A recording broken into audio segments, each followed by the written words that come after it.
Picture this. The most powerful empire in history has just burned your capital city to the ground.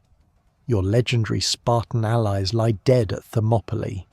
The smoke from Athens darkens the sky as the Persian god-king Xerxes celebrates what seems like inevitable victory.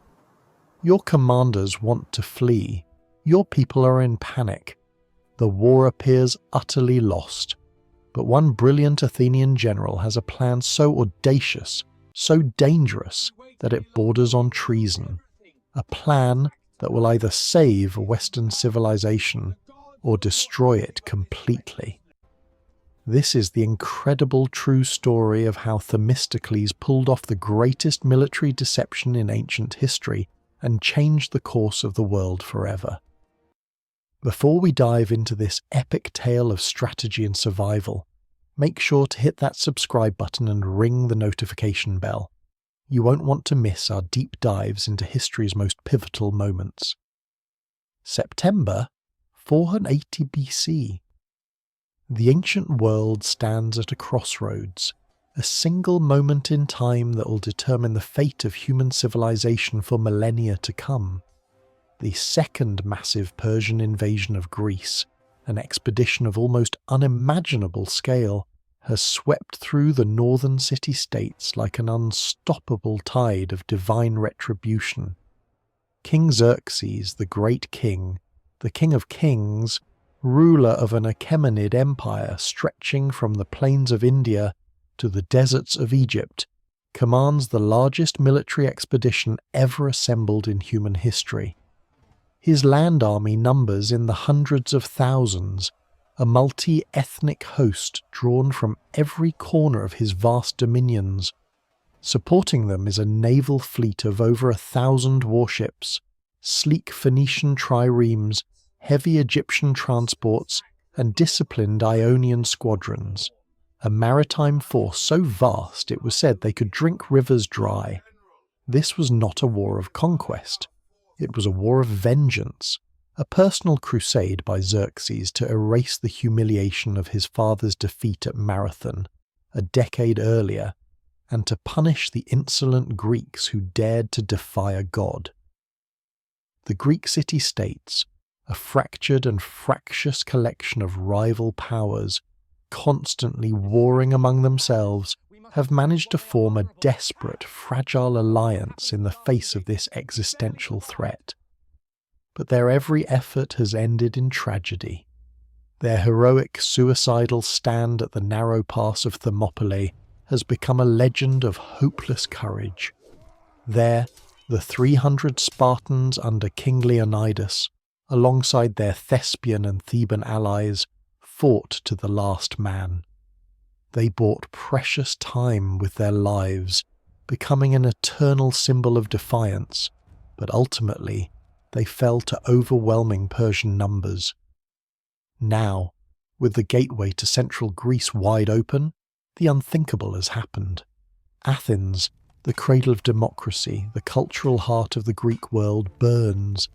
Its magnificent temples on the Acropolis are being systematically looted and desecrated, its sacred statues toppled, its homes reduced to ash and rubble. The great city is a funeral pyre, a sacrifice to the Persian god-king's rage. From the rocky shores of the nearby island of Salamis, the remnants of the allied Greek fleet, captains, sailors, and the Athenian general Themistocles himself, watch helplessly as their greatest city is consumed by flames. The smoke is a black stain against the blue sky, a devastating symbol of their failure. The Greek alliance, forged in a crucible of fear, now teeters on the brink of complete collapse. In the tense war councils, panic and despair are the dominant voices. Most of the commanders, led by the proud but pragmatic Spartan admiral Eurybiades, demand an immediate retreat. Their logic seems unassailable. Fall back to the Isthmus of Corinth, where a massive defensive wall is being built, and make a final desperate stand on land. It seems like the only rational choice.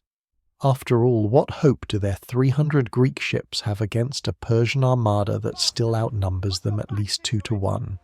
To stay and fight seems not just foolish, but suicidal. But one man refuses to accept defeat. Themistocles, the cunning, brilliant, and often ruthless Athenian politician turned general, sees what others cannot. He alone understands the fatal flaw in the Spartan plan. Retreating to fight on land, he argues, means certain doom. The Persian navy, with its absolute control of the sea, will simply sail around any defensive wall, landing Xerxes' vast army wherever they please, cutting off supplies and surrounding the defenders. The war, he knows with absolute certainty, will not be won with a shield wall. It will be won or lost with the bronze rams of their triremes. The war will be won or lost at sea, and he is determined to choose the battlefield on his own terms.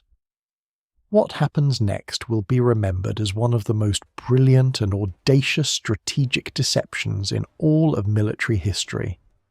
It is a gamble so outrageous, so contrary to the wishes of his allies, that it nearly constitutes treason against the Greek cause. It is a masterclass in psychological warfare, a plan that will turn the Persian Empire's greatest strength, its overwhelming numbers, into its own fatal, catastrophic weakness. Years before Xerxes' great invasion, long before the smoke rose from the Acropolis, Themistocles had already displayed the kind of uncanny, almost prophetic strategic foresight that separates great leaders from ordinary politicians. The first battle he fought was not at sea, but in the heart of Athens itself, on the Nix hill where the citizen assembly gathered. In 483 BC, Athenian state-owned mines at Laurium struck an incredibly rich vein of silver.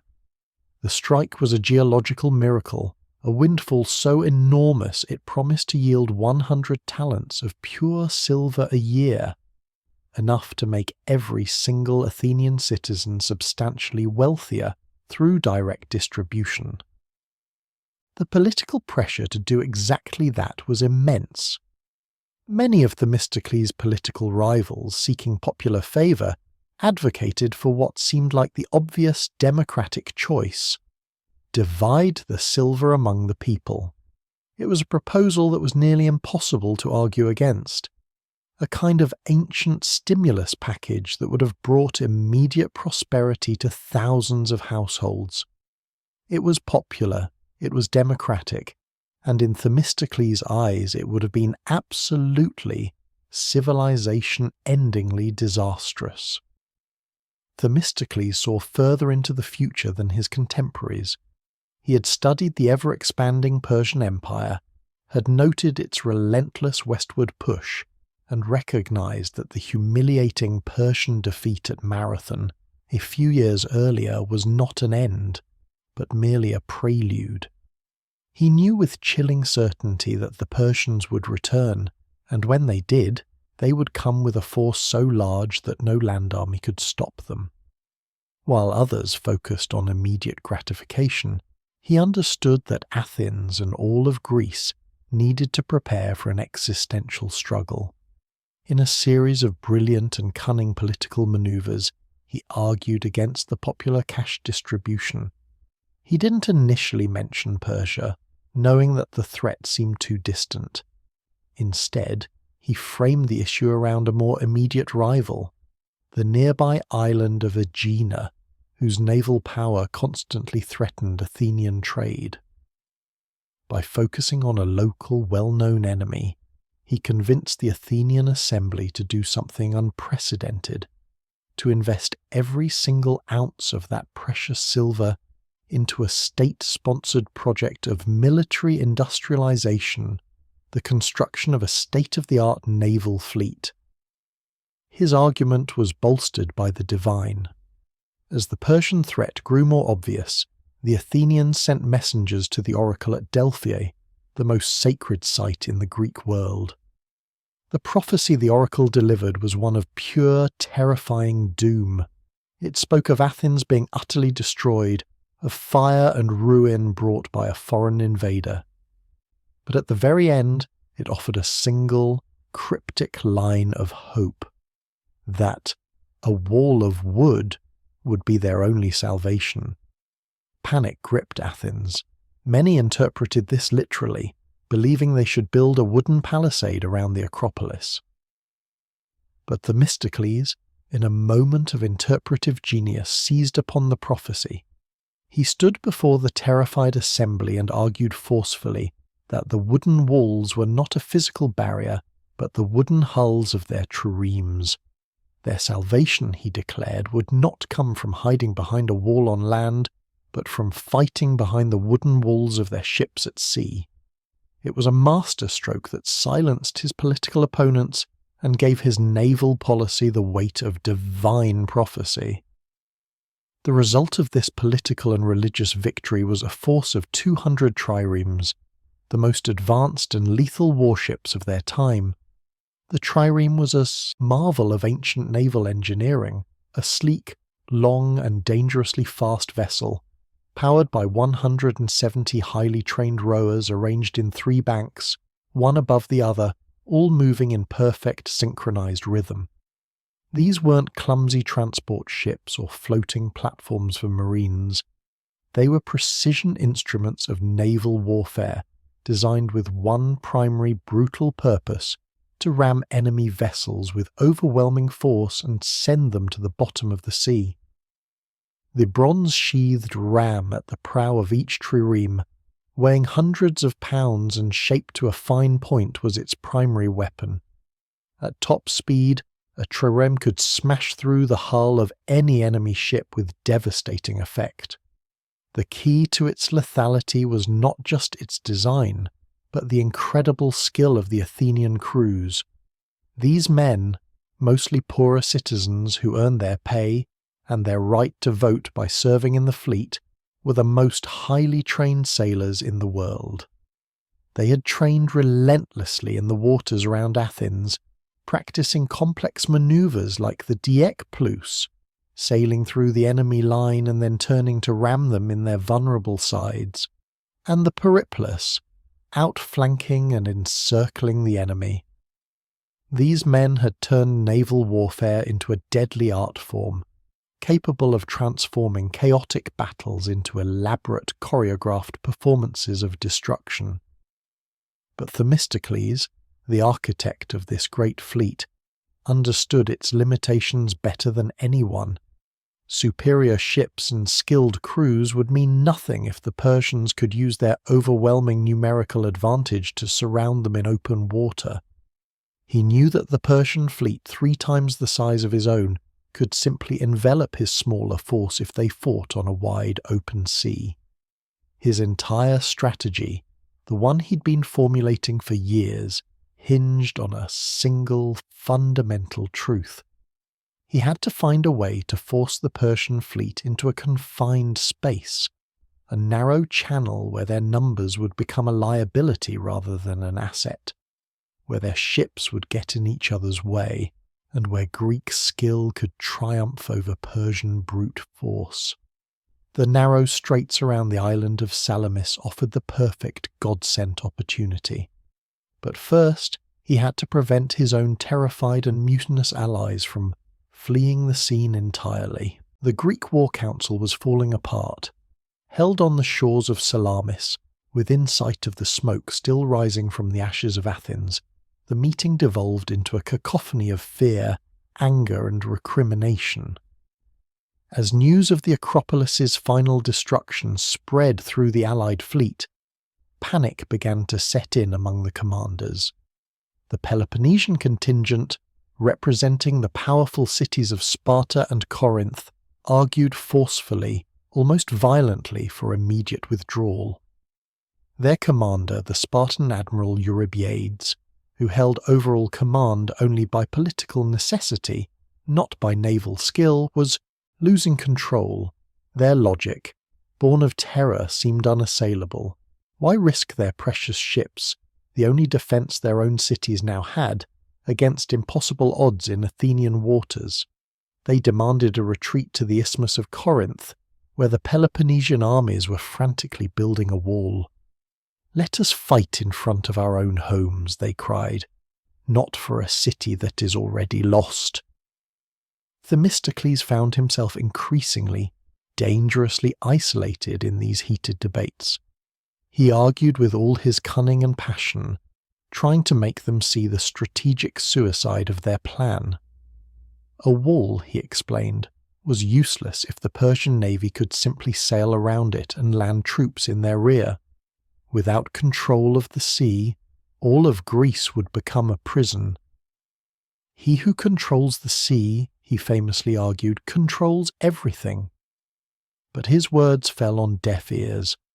The other commanders could see only one thing: the massive, seemingly invincible Persian fleet, anchored in the nearby bay of Phaleron, an overwhelming force that seemed to guarantee their annihilation if they remained.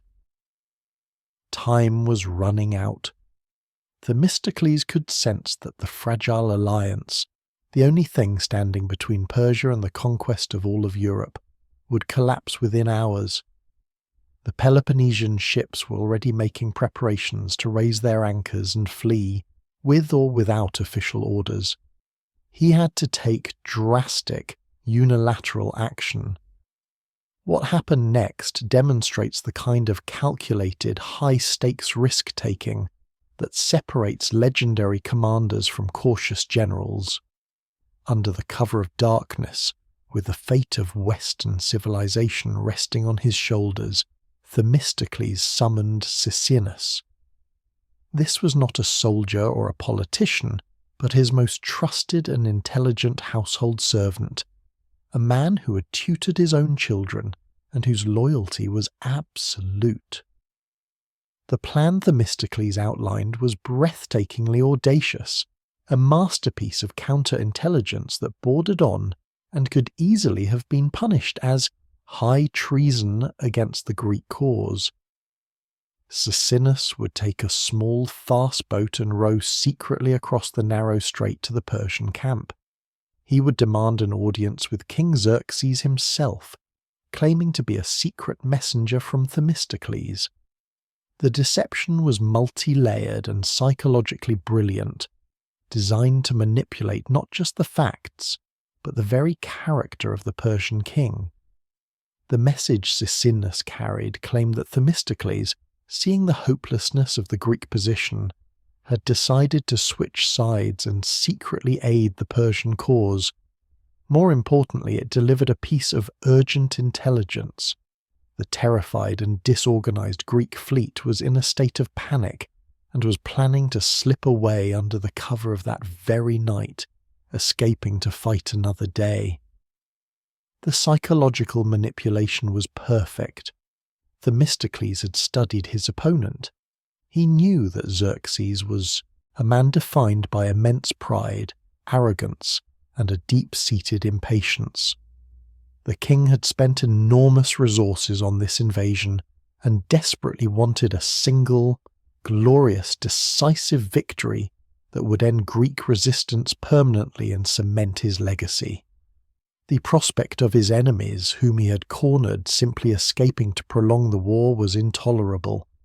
Themistocles' message played directly into Xerxes' greatest vanities, offering him what appeared to be the perfect opportunity, delivered by a secret ally, to trap and utterly destroy the entire Greek fleet in a single, crushing blow.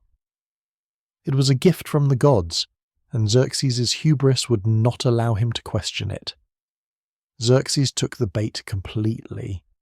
Convinced he was acting on priceless inside intelligence from a high-ranking defector, he immediately summoned his naval commanders.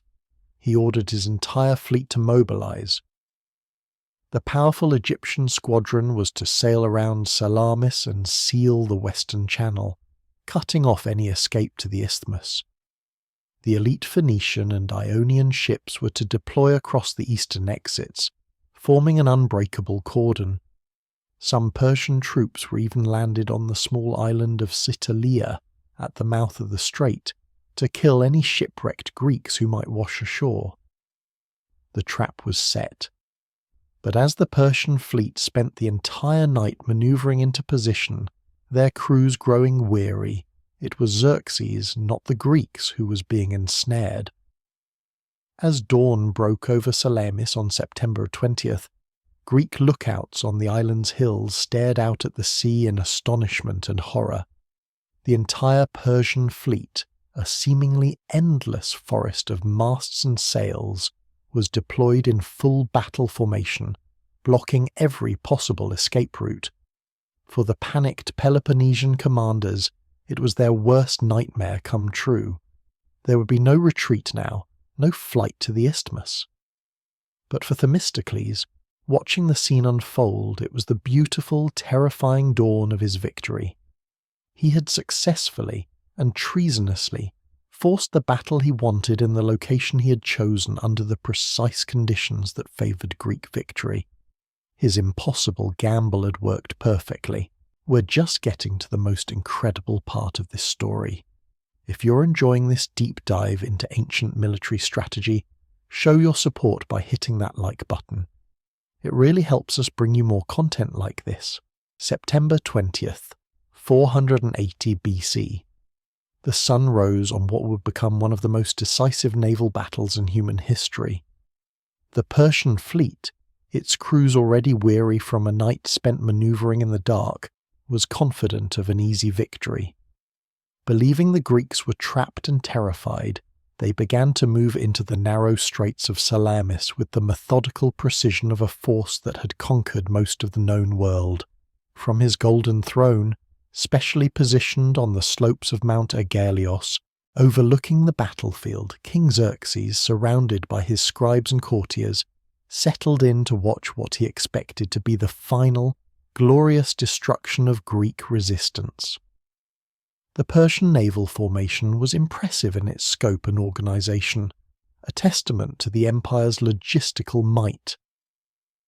The powerful centre was held by the elite Phoenician squadrons from the cities of Tyre and Sidon, renowned as the finest, most experienced sailors in the entire empire.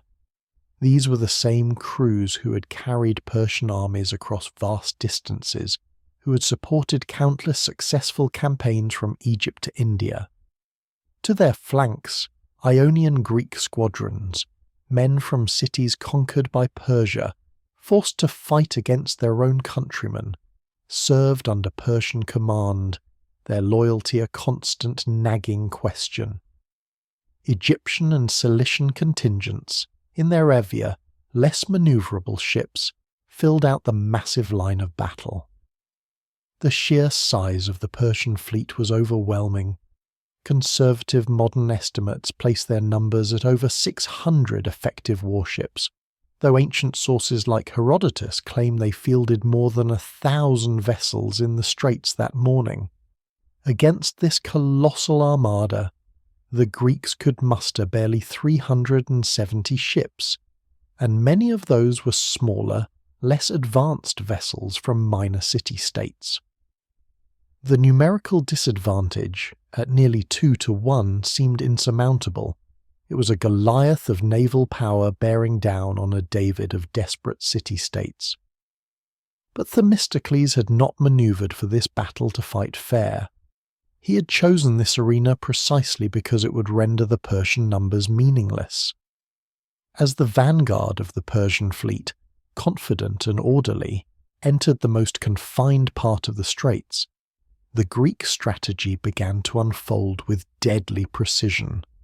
According to the playwright Aeschylus, who fought in the battle, the Greeks first raised the paean, a thunderous unified war hymn to the gods that echoed off the surrounding cliffs, a terrifying sound that unnerved the Persian crews. Then the leading Greek ships appeared to hesitate, their oarsmen even backing water, giving the impression of fear and a last-minute retreat. This apparent cowardice was a calculated feint. It drew more and more of the massive Persian vessels deeper into the narrowest part of the straits, just as Themistocles had planned. The geography of Salamis now became the Greeks' greatest ally. The narrow waters, in some places less than a mile wide, prevented the vast Persian fleet from deploying in their preferred wide battle formation, where they could use their numbers to outflank their enemy. Instead of fighting as a coordinated armada, they found themselves compressed into a congested, disorganized mass of ships, struggling for maneuvering room. The very size that should have been their greatest advantage became a fatal, suffocating liability. When the Greeks finally struck, the transformation was spectacular and terrifying. On a single signal, the feigned retreat ended. The Greek triremes, their highly trained crews pulling on their oars in perfect explosive unison, suddenly reversed course and drove forward with devastating speed. The bronze rams, the teeth of the Athenian fleet, sang their deadly song. Backed by the combined power of 170 rowers, they smashed into the lead Phoenician hulls with the force of battering rams. The sound of splintering 3-inch thick timbers and the horrific screams of men echoed across the water as ship after ship was fatally holed, heeling over and disappearing beneath the waves in a maelstrom of shattered wood and drowning men. The confined space descended into absolute chaos. The lead Persian vessels, trying to retreat from this unexpected and ferocious assault, collided with their own ships still trying to advance into the battle from behind. The disciplined Persian battle line collapsed into a panicking, congested mob. Oars of friendly ships became entangled and shattered, leaving vessels dead in the water, helpless against the relentless Greek ramming attacks. The very concept of a coordinated command structure evaporated as individual captains abandoned tactical formation in desperate, selfish attempts to escape the carnage. Amidst this chaos, the Greek trireme crews demonstrated the deadly artistry they had perfected through years of training. They were not just ramming head-on. They executed complex maneuvers, darting through gaps in the disorganized Persian formation like wolves among sheep. They would shear off an entire bank of an enemy's oars, leaving it spinning in circles before turning to deliver the killing blow to another vessel. Each successful ramming attack sent another Persian ship to the bottom, along with its full complement of rowers and the heavily armed marines on its deck. The waters of the Salamis Straits, once a brilliant blue, began to run red with blood as the greatest naval battle of the ancient world reached its brutal, terrifying climax. From his elevated position on the slopes of Mount Aigaleos, King Xerxes had the perfect panoramic vantage point to witness the systematic, unbelievable destruction of his magnificent fleet. The Golden Throne, placed there to serve as a stage for his ultimate triumph, instead became a seat of mounting horror. Surrounded by his scribes, whose duty it was to record the names of brave captains for reward, he watched as the reality of the disaster unfolded before his very eyes. The methodical precision he had witnessed at the start of the battle had given way to a scene of pure, unmitigated chaos. The Persian god-king watched helplessly as his finest naval commanders, men who had pledged to deliver Greece to him in chains, perished in the churning, blood-stained waters below. He saw ships that had carried his armies across the mighty Hellespont, vessels that had secured victory after victory across his vast empire, now being systematically hunted down, crippled, and destroyed by the faster, more agile Greek rams. The pride of his navy, the elite Phoenician squadrons that had terrorized the eastern Mediterranean for decades, found themselves trapped and helpless in the narrow confines of Salamis, their superior numbers now a fatal curse. Individual acts of desperation, heroism, and brutal cunning played out across the battlefield like scenes from an epic tragedy. The historian Herodotus preserved the incredible story of Queen Artemisia of Halicarnassus, a Carian queen and one of Xerxes's most capable and respected naval commanders. Finding her ship pursued by a relentless Athenian trireme with no avenue of escape, she made a split-second, ruthless decision. In a moment of brilliant, cold-blooded improvisation, she ordered her helmsman to turn and ram a friendly allied ship from Calinda that was blocking her path. The Athenian captain, seeing this, mistakenly believed her ship was either a Greek vessel or a Persian ship that had defected to their side. He broke off his attack to seek other targets, allowing Artemisia to escape the carnage. Xerxes, watching from his throne and not realizing she had sunk one of his own ships, was said to have been impressed by her ferocity, famously remarking, "My men have become women, and my women men." But such individual escapes were rare exceptions in what had become a wholesale slaughter. The Persian fleet, which had entered the straits as confident conquerors, was now completely trapped by the very geography that Themistocles had counted on to be his greatest weapon. The battle had devolved into a naval traffic jam from hell. Ships trying to flee the carnage in the front collided with the next wave of vessels still trying to push forward into the fight, creating massive tangled choke points. Entire squadrons became helpless, their oars shattered, unable to move forward or backward, sitting ducks for the marauding Greek triremes that swarmed around them, ramming them at will. The definitive turning point came when the Persian centre, composed of their elite Phoenician squadrons, began to collapse under the relentless coordinated Greek assault.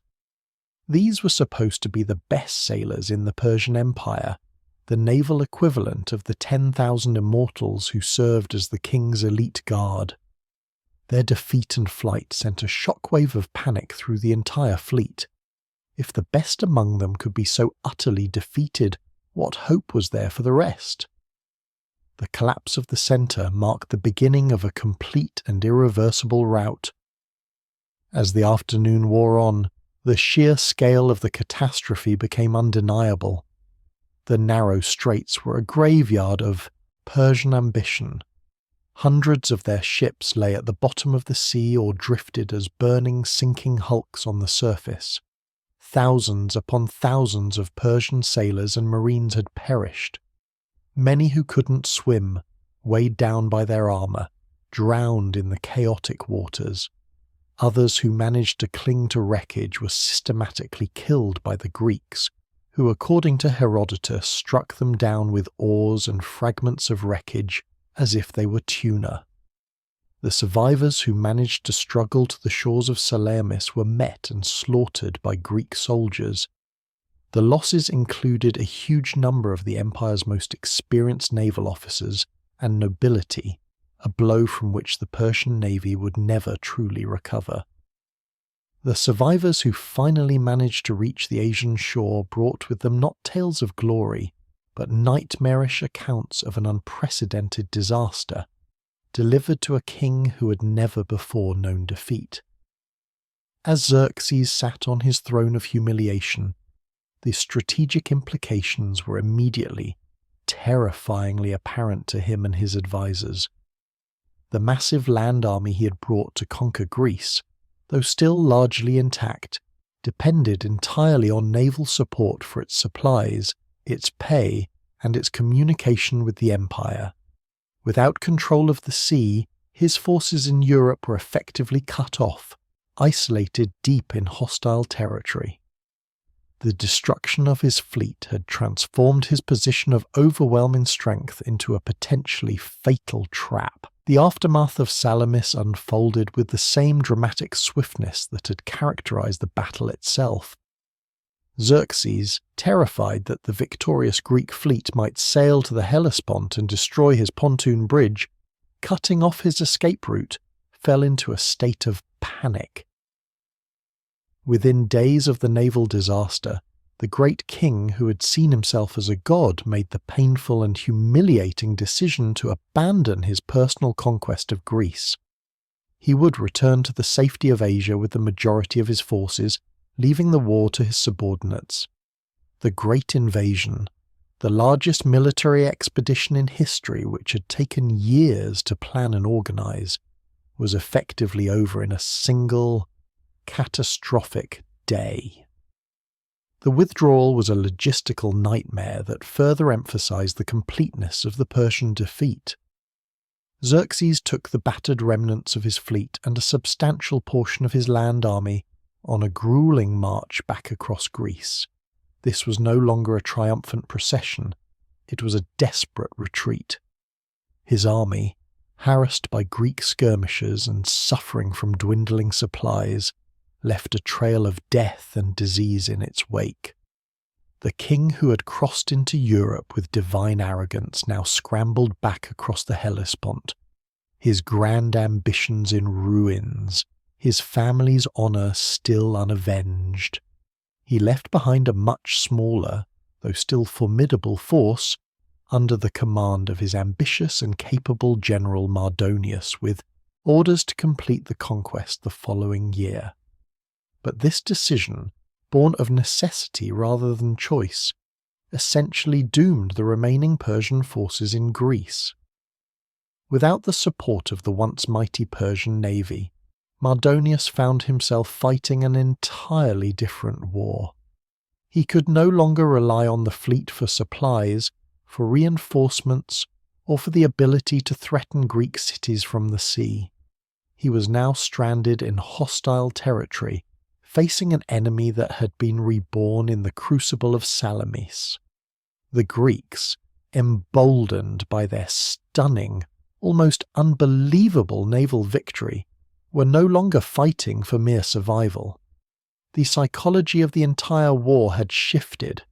They were now fighting for the complete and total expulsion of every last Persian soldier from their homeland.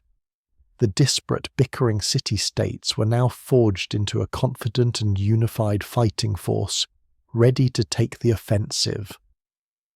The final act of the Persian invasion came the following year, in 479 BC, at the Battle of Plataea. There, the largest Greek land army ever assembled, led by the Spartan general Pausanias, decisively defeated and killed Mardonius, annihilating the last remnants of the Persian invasion force. On that very same day, hundreds of miles away, the Greek fleet attacked and destroyed the remains of the Persian navy at the Battle of Mycale. But these final glorious victories were only possible because of what Themistocles had accomplished at Salamis. By destroying the heart of Persian naval power, he had strategically crippled Xerxes' entire campaign and created the conditions that made the ultimate Greek victory on land not just possible, but inevitable. The broader historical implications of Themistocles' deception and the Greek victory at Salamis are almost impossible to overstate.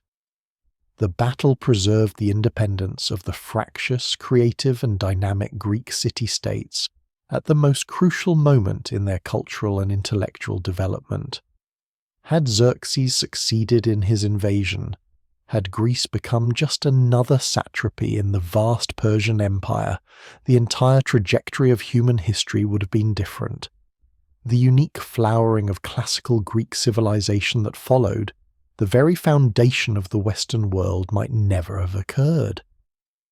The subsequent Golden Age of Athens, a brief, brilliant explosion of human creativity, was a direct result of the confidence and freedom secured at Salamis.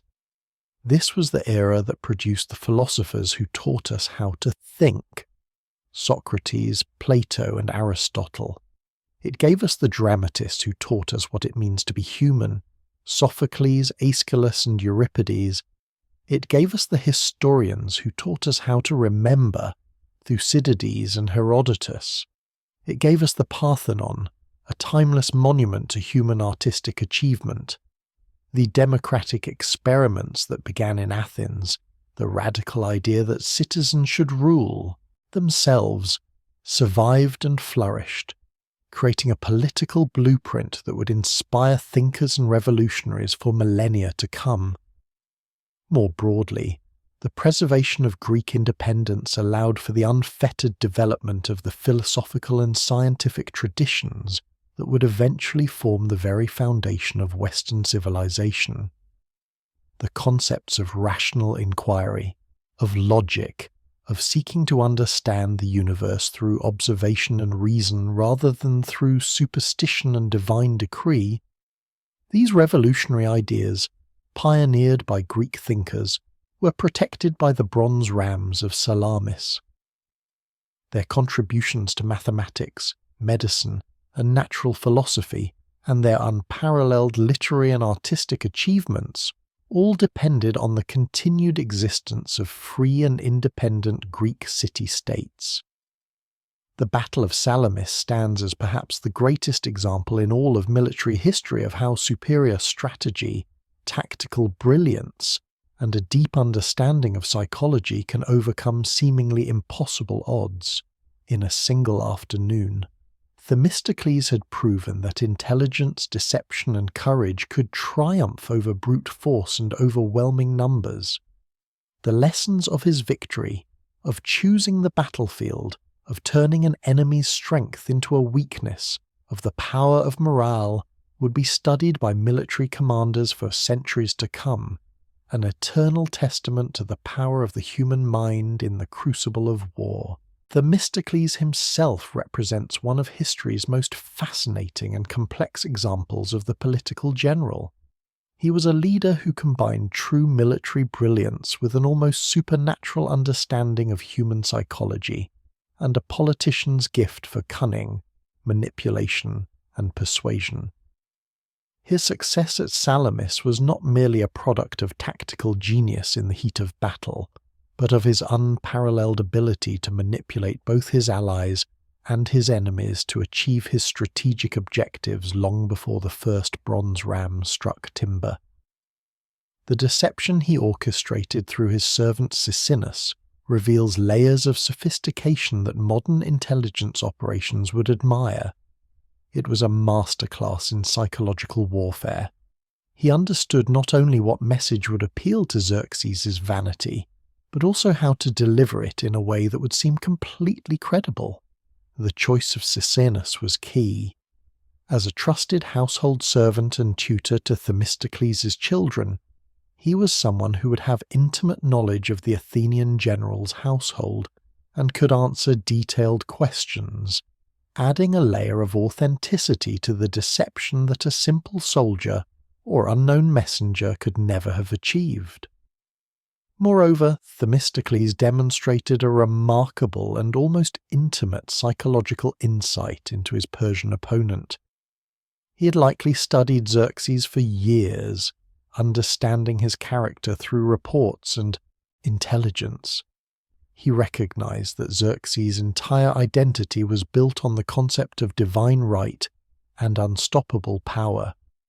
The king's hubris, his impatience, and his deep-seated fear of appearing indecisive or weak would make him uniquely susceptible to the exact trap being laid. The Persian king's desperate desire for a quick, glorious, and final victory, the kind of victory that would be talked about for centuries, blinded him to the obvious possibility that he was being manipulated by his enemies.